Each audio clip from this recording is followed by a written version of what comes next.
Captaincy task കഴിഞ്ഞിരിക്കുകയാണ്. Big boss വീട്ടിലെ അടുത്ത ആഴ്ചത്തെ ക്യാപ്റ്റൻ ആയിരിക്കുന്നത് നന്ദനയാണ്. ശരണ്യയും ശ്രീരേഖയും നന്ദനയുമായിരുന്നു മത്സരിച്ചിട്ടുണ്ടായിരുന്നത്. കൊടികൾ കൊണ്ടുവന്ന് കുത്തുക എന്നുള്ളതായിരുന്നു ടാസ്ക്. അപ്പൊ കട്ടകൾ ഉപയോഗിച്ച് പോയിട്ട് വേണം കൊടികൾ കൊണ്ടുവന്ന് കുത്താൻ വേണ്ടിയിട്ട്. അപ്പൊ 3 കൊടിയാണ് നന്ദന കുത്തിയിട്ടുണ്ടായിരുന്നത്, 2 കൊടിയാണ് ശരണ്യ കുത്തിയിട്ടുണ്ടായിരുന്നത്, ശ്രീരേഖ 1 കൊടിയുമാണ് കുത്തിയിട്ടുള്ളത്.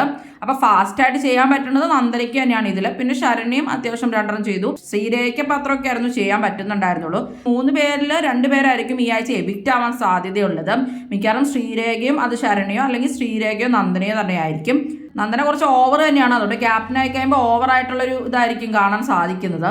കൃത്യമായിട്ടൊരു സ്റ്റേറ്റ്മെന്റോ കാര്യങ്ങളോ ഒന്നും തന്നെ നന്ദന പറയുന്നതായിട്ട് കണ്ടിട്ടില്ല. ചുമ്മാ കലബിലാന്ന് ഇങ്ങനെ സംസാരിച്ച് എന്തൊക്കെയോ വിളിച്ചു പറയുന്ന ഒരാളാണ് നന്ദന. പിന്നെ ടാസ്കുകളൊക്കെ നന്നായിട്ട് തന്നെയാണ് പെർഫോം ചെയ്യാറുള്ളത്.